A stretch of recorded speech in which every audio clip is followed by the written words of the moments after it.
Hello there, dear viewers. Today we'll be viewing Slytherin Common Room. Join me as I give you a tour. Slytherin Common Room is underwater, and it is accessed from behind a plain wall. But as you approach it and say the password, you'll see what happens.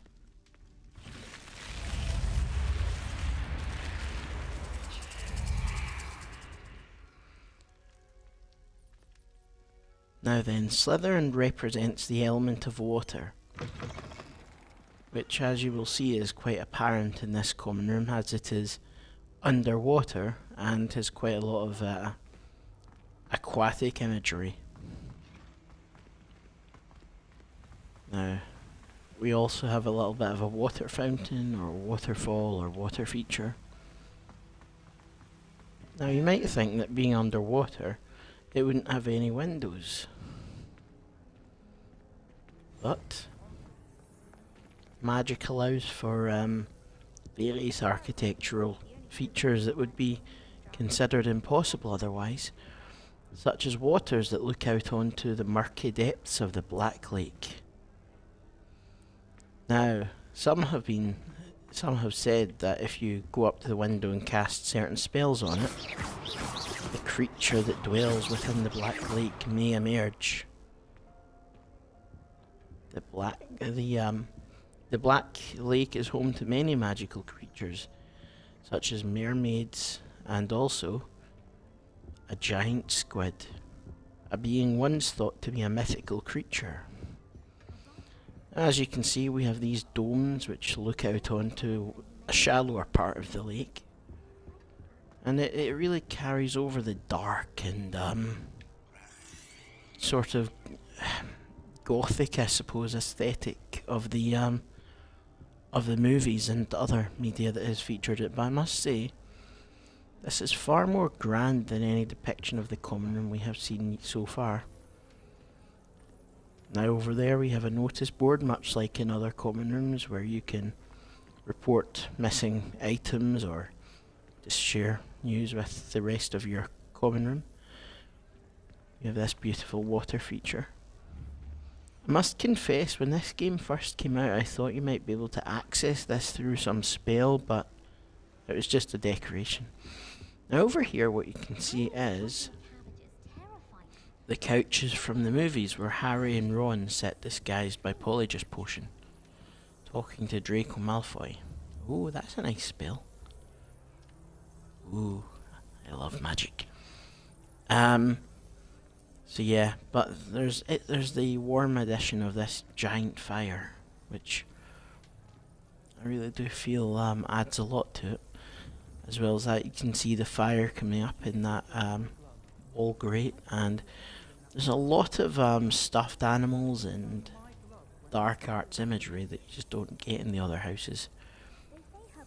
Now then, over here you have some snakes above the fire.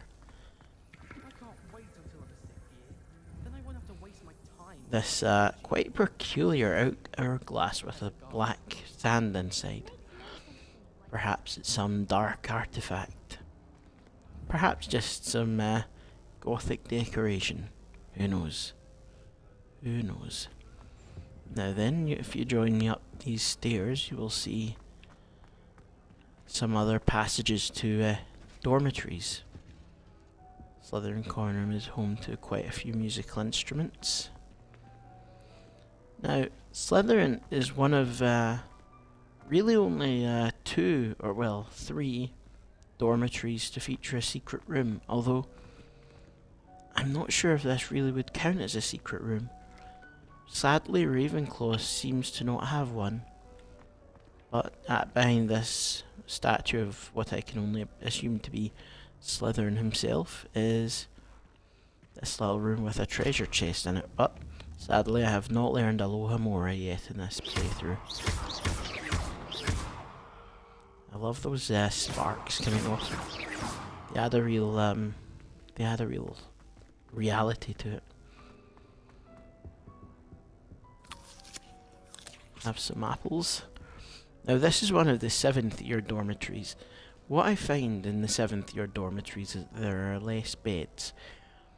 I'm not sure if this is meant to imply that there are students who drop out, or what is the case really, but nonetheless. Come up, and unlike other dormitories, the 7th years have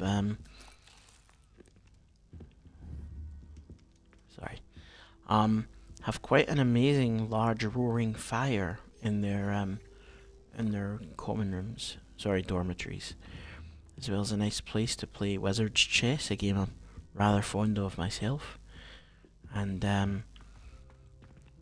what I call a bitchy mirror. It's a mirror that will sometimes be very nice, but will other times give quite rude fashion advice. It seems to be present in many common rooms, dormitories, and bathrooms. Speaking of, we have this place to shave or wash your face, etc. Although I'm not quite sure I'd like to be the person in this bed who has to have it next to me. Yeah, this is an unusual one. For some reason, they've turned the bed sideways. Perhaps it gives more room. Perhaps that's the reason. Although I would have thought that Slytherin dormitories were quite grand already. I really do feel these domes above give a real, I don't know, a light to the place that just wouldn't be there. I quite often am guilty of thinking that Slytherin Common Room is quite a dingy place, with the exception of the windows out to the Great Lake. It's referred to by a few names, much like the Forbidden Forest, the Black Lake, the Great Lake. Anyway. I love this oxidized copper effect. That, yeah, it's quite an impressive effect. Now in here we have some normal dormitories from younger students with the grate with the fire which keeps you warm, and some quite beautiful tapestries. I notice that special effort has gone to making Slytherin quite ornate, really, even compared to the grandiosity of other houses. But with that said, I wish you adieu. Have an amazing night, guys.